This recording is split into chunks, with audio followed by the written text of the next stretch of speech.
आकाशवाणी भोपाल से प्रस्तुत है प्रादेशिक समाचार। नमस्कार, समाचारों के साथ मैं पूर्वा त्रिवेदी। सबसे पहले एक अपील। देश में कोरोना संक्रमण में तेजी से वृद्धि हो रही है। आपसे अपील है कि सावधान और सतर्क रहें। 15 से 18 वर्ष के किशोर और अन्य लोगों को भी टीकाकरण के लिए प्रेरित करें। कोरोना के नए वायरस ओमिक्रॉन से चिंताएं बढ़ी हैं। बचाव के लिए कृपया 3 सरल उपायों का पालन अवश्य करें। मास्क लगाएं, 2 गज की सुरक्षित दूरी बनाए रखें, हाथ और चेहरा साफ रखें। कोविड से संबंधी किसी भी जानकारी और मार्गदर्शन के लिए राष्ट्रीय हेल्पलाइन नंबर 011-2397-8046 और 1075 पर संपर्क करें। अब इस बुलेटिन के समाचार। सबसे पहले मुख्य समाचार। मुख्यमंत्री कल राज्य ग्रामीण आजीविका मिशन में गठित स्व सहायता समूह के सदस्यों को 300 करोड़ रुपए के बैंक ऋण वितरित करेंगे। बच्चों और गर्भवती महिलाओं को गंभीर बीमारियों से बचाने के लिए सघन मिशन इंद्रधनुष के चौथे चरण का शुभारंभ। मुरैना में बाजरा बढ़ाएगा किसानों की आय और प्रदेश भर में श्रद्धा के साथ मनाया जा रहा है नर्मदा के प्राकट्य का पर्व। अब समाचार विस्तार से। मुख्यमंत्री शिवराज सिंह चौहान कल राज्य ग्रामीण आजीविका मिशन में गठित स्व सहायता समूह के सदस्यों को 300 करोड़ रुपए के बैंक ऋण वितरित करेंगे। वे कुछ जिलों के स्व सहायता समूह के सदस्यों से वर्चुअल संवाद भी करेंगे। भोपाल स्थित कुशाभाऊ ठाकरे सभागार में होने वाले इस वर्चुअल कार्यक्रम में सभी जिलों में ग्राम पंचायत स्तर पर समूह सदस्य विभिन्न वर्चुअल माध्यमों से जुड़ेंगे। प्रदेश में अब तक आजीविका मिशन से 40 लाख से अधिक ग्रामीण निर्धन परिवारों को लगभग 3,50,000 स्व सहायता समूह से जोड़कर बैंक ऋण के रूप में 2,762 करोड़ रुपए की वित्तीय सहायता प्रदान की गई है।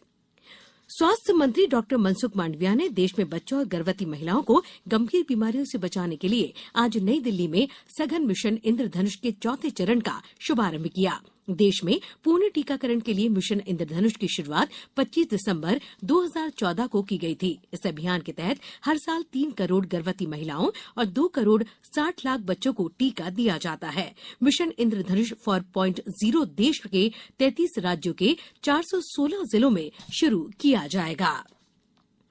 मुख्यमंत्री शिवराज सिंह चौहान कल ग्राम जैत में आयोजित गौरव दिवस कार्यक्रम में शामिल होंगे। गौरतलब है कि प्रदेश सरकार ने राज्य के हर गांव और नगर का जन्मदिन मनाने के लिए एक अभियान शुरू किया है। इसकी शुरुआत सीहोर जिले के ग्राम जैत से हो रही है। यह आयोजन वहां रहने वाले लोगों के लिए गौरव दिवस की तरह होगा। रक्षा राज्य मंत्री अजय भट्ट ने आज राज्यसभा में बताया कि 2021-22 के शिक्षा सत्र में देश के 33 सैनिक स्कूलों में कुल 312 छात्राओं को छठी कक्षा में और 10 छात्राओं को 10वीं कक्षा में दाखिला दिया गया है। उन्होंने ये भी बताया कि सरकार ने मेक इन इंडिया कार्यक्रम के तहत रक्षा उपकरणों के देश में ही डिजाइन, विकास और उत्पादन को बढ़ावा देने के लिए कई नीतिगत पहल की हैं। इससे रक्षा उपकरणों के आयात पर निर्भरता कम हुई है। अब समाचारों में वक्त है एक छोटे से अंतराल का। कोविड-19 से बचाव और सुरक्षित रहने के 3 उपाय। मास्क लगाएं, 2 गज दूरी है जरूरी, सुरक्षित दूरी रखें, हाथ और मुंह साफ रखें।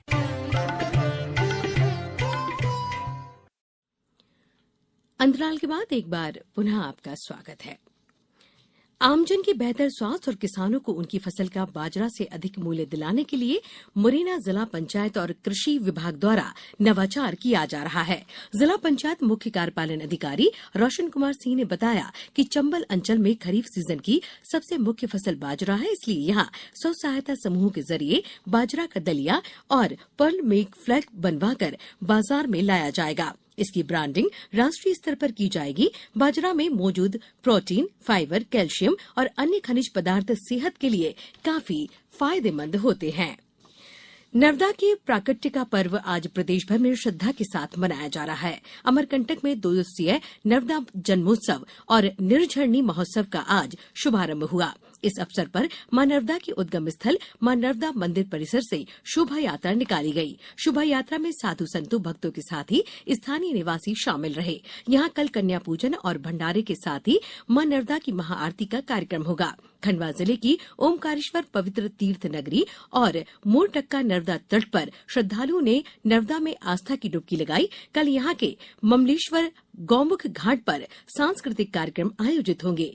देवास जिले के नेमावर में नर्मदा नदी में 51 फीट लंबी चुनरी अर्पित की गई। डिंडौरी में इस वर्ष भी नर्मदा जन्मोत्सव के पहले विशाल शोभा यात्रा निकाली गई। सूचना और प्रसारण मंत्रालय ने कहा कि आकाशवाणी की लोकप्रियता दिन ब दिन बढ़ती जा रही है। न्यूज ऑन AIR ऐप पर लाइव स्ट्रीम में आकाशवाणी के श्रोताओं की संख्या में लगातार 2 महीनों में 20 लाख की बढ़ोतरी हुई है। नवंबर 2021 में 1 करोड़ 60 लाख से दिसंबर 2021 में 1 करोड़ 80 लाख और जनवरी 2022 में न्यूज ऑन AIR ऐप को सुनने वाले श्रोताओं की संख्या 2 करोड़ हो गई है। अब कुछ समाचार संक्षेप में। डॉक्टर श्रीकांत वी पाटिल को centre for research and industrial staff performance crisp का प्रबंध निदेशक बनाया गया है। शिवपुरी जिले में समर्थन मूल्य पर गेहूं उपार्जन के लिए बनाए गए पंजीयन केंद्रों में किसानों का पंजीयन किया जा रहा है। देवास जिले में जल जीवन मिशन के अंतर्गत घर में नल से जल आने पर ग्राम बरखेड़ा कायम के निवासी बहुत खुश हैं। मंदसौर जिले में कलेक्टर ने अधिकारियों को सभी 58 गौशालाओं का निरीक्षण कर रिपोर्ट प्रस्तुत करने के निर्देश दिए हैं। मुरैना जिले में बेहतर पुलिस व्यवस्था कायम करने के लिए शहर के निरीक्षक विहीन थानों में पुलिस अधीक्षक आशुतोष बारगी ने पदस्थापना कर ली है। जबलपुर में डुमना एयरपोर्ट पर महिला सफाई कर्मी से 3,500 रुपए रिश्वत मांगने वाले 2 कर्मियों को खमरिया पुलिस ने पकड़ा है। कटनी में कोरोना संक्रमण की तीसरी लहर के दौरान इस साल जिले में आज पहली मौत दर्ज की गई है। वहीं झिंझरी के पास कार के पेड़ से टकराने से 2 युवकों की मौत हो गई। गुना जिले में BRC भवन जनपद पंचायत परिसर राघोगढ़ में कल विकास खंड स्तरीय रोजगार कैंप का आयोजन किया जाएगा और उमरिया जिले में दुब्बार के पास एक सड़क दुर्घटना में 3 लोगों की मृत्यु हो गई। इस बुलेटिन में फिलहाल इतना ही। बुलेटिन के अंत में एक अपील, हमेशा ध्यान रखें, मास्क और 2 गज की दूरी, हाथ धोना भी है जरूरी। नमस्कार।